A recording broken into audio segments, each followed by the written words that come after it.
ಮಲಯಾಳಿ ಬಾಂಧವರು ಓಣಂ ಹಬ್ಬದ ಸಂಭ್ರಮದಲ್ಲಿದ್ದರೆ ದಕ್ಷಿಣ ಕನ್ನಡ ಜಿಲ್ಲೆಯ ಪುತ್ತೂರಿನಲ್ಲಿ ಓಣಂ ಊಟವನ್ನು ಸವಿಯುವ ಅವಕಾಶವೊಂದು ಎಲ್ಲರಿಗೂ ಕೂಡ ಸಿಕ್ಕಿದೆ. ಪುತ್ತೂರಿನ ಹೋಮ್ಲಿ ಬೈಟ್ಸ್ ಎನ್ನುವ ಆಹಾರ ಪದಾರ್ಥಗಳ ಹೋಮ್ ಇಂಡಸ್ಟ್ರಿ ಈ ಹೊಸ ಪ್ರಯೋಗವನ್ನು ಪುತ್ತೂರಿನಲ್ಲಿ ಪರಿಚಯಿಸಿದ್ದು ಕೇರಳ ಶೈಲಿಯ ಊಟಕ್ಕೆ ಕನ್ನಡಿಗರು ಫಿದಾ ಆಗಿದ್ದಾರೆ. ಓಣಂ ಕೇರಳಿಗರು ಜಾತಿ ಧರ್ಮ ಭೇದ ಮರೆತು ಆಚರಿಸುವ ಪ್ರಮುಖವಾದ ಹಬ್ಬ. ಓಣಂ ಅಂದ್ರೆ ಅದರಲ್ಲಿ ಬಡಿಸುವ ಆಹಾರಕ್ಕೂ ಪ್ರಮುಖವಾದ ಪಾತ್ರವಿದೆ.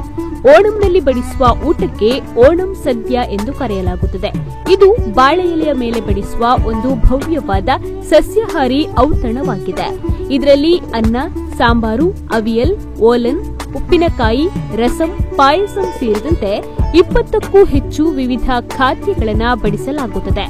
ಕೇರಳದ ಪಾಕಶೈಲಿಯ ಶ್ರೀಮಂತ ಪರಂಪರೆಯನ್ನ ಪ್ರದರ್ಶಿಸುತ್ತದೆ. ಪುತ್ತೂರಿನ ಹೋಮ್ಲಿ ಬೈಟ್ಸ್ ಎನ್ನುವ ಪಾಕಶಾಲೆ ಪ್ರವೀಣರ ತಂಡ ಈ ಹೊಸ ಪ್ರಯೋಗವನ್ನ ಮಾಡಿದ್ದು ಈ ಪ್ರಯತ್ನಕ್ಕೆ ಉತ್ತಮ ಸ್ಪಂದನೆಯೂ ದೊರಕಿದೆ.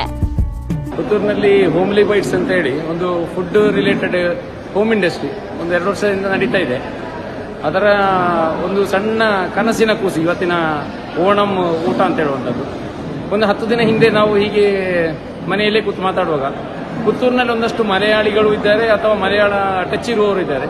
ಅವರಿಗೆಲ್ಲೋಸ್ಕರ ನಾವೊಂದು ಓಣಂ ಊಟ ಹಬ್ಬದ ಊಟವನ್ನು ತಯಾರಿ ಮಾಡಿದರೆ ಹೇಗೆ ಅಂತೇಳಿ ಒಂದು ಯೋಚನೆ ನಮ್ಮೊಳಗೆ ಬಂತು. ಹಾಗೆ ನಾವೊಂದು ಅಷ್ಟು ಫ್ಯಾಮಿಲಿ ಮೆಂಬರ್ಸ್ಗಳೇ ಸೇರಿಕೊಂಡು ಆಯೋಜನೆ ಮಾಡಿದಂಥ ಹೋಮ್ಲಿ ಬೈಟ್ಸ್ನ ಬ್ಯಾನರ್ ನಂಡನ್ನಲ್ಲಿ ಆಯೋಜನೆ ಮಾಡಿದಂಥ ಒಂದು ಕಾರ್ಯಕ್ರಮ ಇವತ್ತಿನದ್ದು. ಹೆಚ್ಚು ಕಡಿಮೆ 25 ಬಗೆಯ ಖಾದ್ಯಗಳನ್ನು ಊಟಕ್ಕೆ ಸಂಬಂಧಪಟ್ಟಂಥ ವಿಭಾಗಗಳನ್ನು ಮಾಡಿ ಉಣಬಡಿಸಿದ್ದೇವೆ. ಒಂದಷ್ಟು ಒಳ್ಳೆಯ ಪ್ರತಿಕ್ರಿಯೆ ಬಂದಿದೆ. ಹೆಚ್ಚು ಕಡಿಮೆ ಒಂದು 250ಕ್ಕೂ ಮಿಚ್ಚಿದ ಊಟವನ್ನು ಬುಕ್ಕಿಂಗ್ ಮಾಡಿ ಊಟ ಮಾಡಿ ಹೋಗಿದ್ದಾರೆ. ಅಡಿಗೆಯವರು ನಾವು ಹೆಚ್ಚು ಕಡಿಮೆ ನಮ್ಮ ಸಹಕಾರದೊಂದಿಗೆ ಕೇರಳದವರೇ ಆದ ಒಬ್ಬರು ಕಾಂಜಂಗಾಡಿಯಿಂದ ನಮಗೆ ಅದಕ್ಕೆ ಕೇರಳದ ಅಡಿಗೆಯವರೇ ಬೇಕು ಅಂತ ಹೇಳಿ ನಮ್ಮವರನ್ನೇ ಒಬ್ಬರನ್ನ ಕರೆಸಿದ್ದೇವೆ. ಅವರು ಬಂದು ನಮಗೆ ಬೇಕಾದಂಥ ಸಲಹೆಗಳು ಕೊಟ್ಟು ಅವರು ಅಡಿಗೆಯನ್ನು ಪೂರ್ಣಗೊಳಿಸಿ ಸಹಕಾರ ಕೊಟ್ಟಿದ್ದಾರೆ. ಸುಮಾರು 25ಕ್ಕೂ ಮಿಕ್ಕಿದ ಐಟಂಗಳನ್ನು ಬಡಿಸಲಾಗಿದ್ದು ಅನ್ನ, ಬೀಟ್ರೂಟ್ ಸಾಸಿವೆ, ಹಾಗಲಕಾಯಿ ಸಾಸಿವೆ, ಪಲ್ಯ, ಪುಳಿಯಿಂಜಿ, ಅವಿಲು, ಸಾಂಬಾರು, ಕೂಟುಕರಿ, ಕಾಳನ್, ಓಲನ್, ಸಾರು, ಮಜ್ಜಿಗೆ, ಹೆಸರುಬೇಳೆ ಪಾಯಸ, ಅಡೆ ಬಥಮನ್, ಹಪ್ಪಳ, ಶರ್ಕರ ವರಟ್ಟಿ, ಚಿಪ್ಸ್, ಬಾಳೆಹಣ್ಣು, ಗಟ್ಟಿ ತೋವೆ, ತುಪ್ಪ, ಉಣ್ಣಿಯಪ್ಪ, ಮುಳ್ಳು ಸೌತೆ ಸಳ್ಳಿ, ಹೋಳಿಗೆ, ಉಪ್ಪಿನಕಾಯಿ, ಉಪ್ಪು ಈ ಓಣಂ ಸದ್ಯದಲ್ಲಿ ಇದ್ದ ಐಟಂಗಳಾಗಿವೆ.